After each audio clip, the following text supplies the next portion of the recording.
Hello and welcome back to the Common Colt Podcast. The Colts Podcast of real takes and no clickbait. I'm Josh Hudgens, run by Dan Hertzler. Dan, what's up?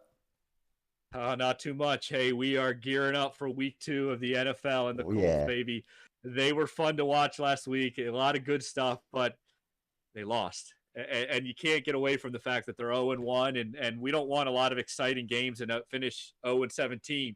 We got a very winnable game coming up this Sunday. Josh, kind of what's your first thought? What's your first reaction here to the Colts playing the Texans this weekend? Yeah, I guess we do give one word reactions on our show if you never watched before, and make sure to subscribe if this is your first time, and comment your one word. But for me, my one word is chance. Man, we've got a chance to win, and it's not just a moral victory kind of win. I mean, a one on the good side of the record book there, 1-1.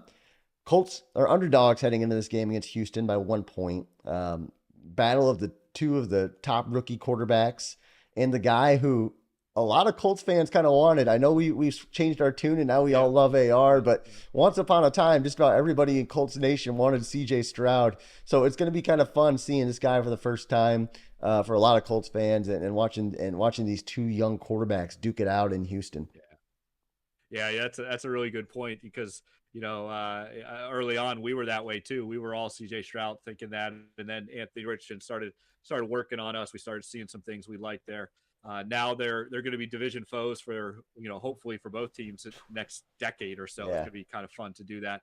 My one word reaction is just now. Now is the time. Again, NFL is a very short shelf life for coaches, for players. You can't fool around with games that you're supposed to win. All right, I know they're underdogs and I know all that kind of stuff, but when you look at the type of talent that this team has, you look at the fight that they gave last week against a really good Jacksonville team. They should be able to beat this Texans team, and I'm really going to be looking at the defensive front. I think the front four, front seven. If I what I saw last week when the Texans played the Ravens, C.J. Stroud was kind of running for his life. Yeah. He didn't like being off rhythm or having to move around. That's kind of the knock on Ohio State quarterbacks. They got all this talent around them, and they just sit back there all day and just pick apart open defenses and wide open guys. Well, he didn't have that, and he doesn't have that kind of talent in Houston. And I don't want this quarterback to get comfortable. I don't want him to start getting into a rhythm. And so I'm looking at this defensive front, and I think we have an advantage there. I was really impressed with what they did this past week. I like the rotation that they've got going on here. And it's one of the areas I think that the Colts are strong to good at. Maybe not great. They don't have Hmm. that marquee edge rusher, but they're strong. They're solid. There's a good rotation.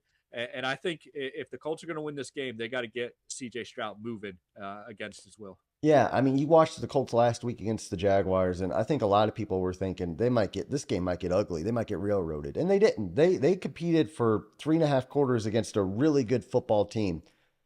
But it's a moral victory, and you can only have so many moral victories before you start to get pissed off. And I think the Colts are in a position where, as fans and as a team, I think we're going into this game with a little bit of confidence. And just to win this one would be just so big for Richardson, who I think is also going into this game with more confidence than Stroud is. I think Richardson played slightly better. I know Stroud didn't throw an interception, and he played fairly well, but neither of these rookie quarterbacks had really a big splash play. And I think it's more up Richardson's wheelhouse to have a splash play, whether that be through his legs or through his arm. And I think that's one of my keys to the game. Really, is which of these rookie quarterbacks.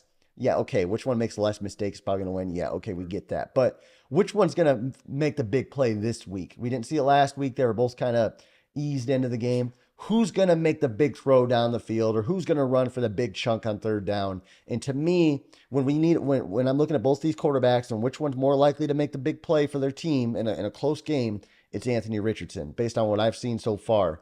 And that's one of my big keys to why I think the Colts are going to win this game, and in a probably low scoring game. I think both defenses are going to probably play pretty well.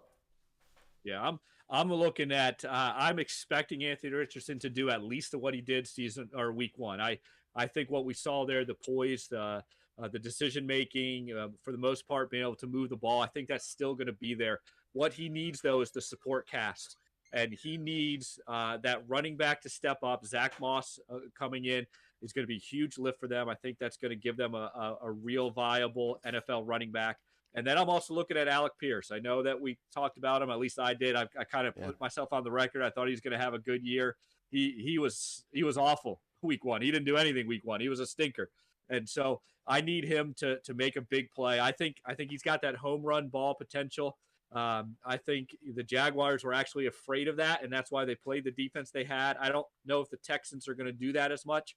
And so I think there's going to be some chances for some home run balls, and I'm looking for the supporting cast for the Colts to step up.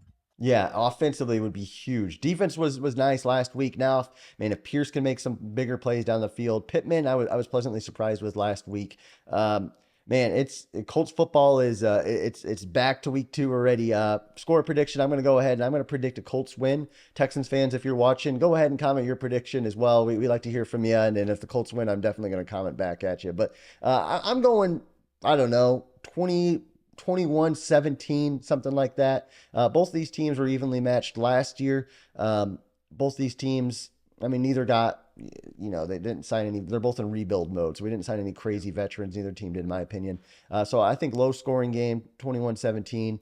And I think the Colts get a win on top. CJ Stroud throws a pick late and Colts win it. Yeah. Yeah. And we mentioned the quarterbacks. We also got 2 rookie head coaches. Texans already got, and they also got Will Anderson that you got to keep an eye on. He seemed to have a really good first week. So our offensive line needs to hold them. I'm going to be a little more optimistic. I'm going 27-17. Oh, yeah. I think the defense scores again. I think Anthony Richardson does exactly what he did week 1. Zach Moss is going to be a big difference. Alec Pierce is going to get 1 home run play. 27-17. I think Shane Steichen is ahead of where kind of maybe even we thought where he'd be. I think he's going to keep getting better as he gets to know this team. I really like what he's been doing. So I think the Colts are going to win 27-17. Let's go, baby. Guys, let me know what you think in the comment below. Obviously, subscribe to our channel if you want to keep posted on Colts content. Thanks again for watching, guys, and have a great day.